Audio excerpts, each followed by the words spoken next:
Decide कर रहे हैं, लेकिन इसकी प्लानिंग करने वाले, इसके हैंडलर्स जो हैं वो इंडियंस हैं, इंडियन गवर्नमेंट है, इंडिया के लोग हैं जो ये प्लानिंग कर रहे हैं अफगानिस्तान के अंदर। और इसका अगर आपको कोई सबूत, अगर कोई रह भी गया था, अगर किसी सबूत की जरूरत थी, तो ये क्लिप देखें जनरल बिक्रम सिंह की, जो कि साबिक चीफ ऑफ आर्मी स्टाफ हैं इंडिया के। ये अभी की है, 1.5 महीना पहले की, 6 दिसंबर की।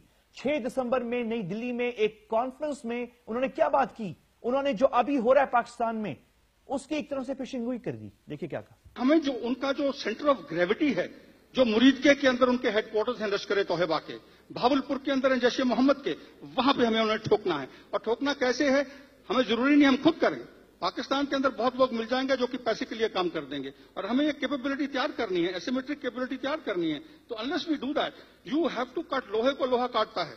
You cannot afford to use conventional resources एक एसिमेट्रिक जो एक थ्रेट है उसके खिलाफ। आपको एक एसिमेट्रिक कैपेबिलिटी क्रिएट करनी पड़ेगी, ना कि अपनी वो कैपेबिलिटी हो। वो कैपेबिलिटी अपनी होनी चाहिए, लेकिन पाकिस्तान के अंदर उनकी अवाम को इस्तेमाल करते हुए। तो इंडिया जो है वो दहशतगर्दी कर रहा है पाकिस्तान के अंदर।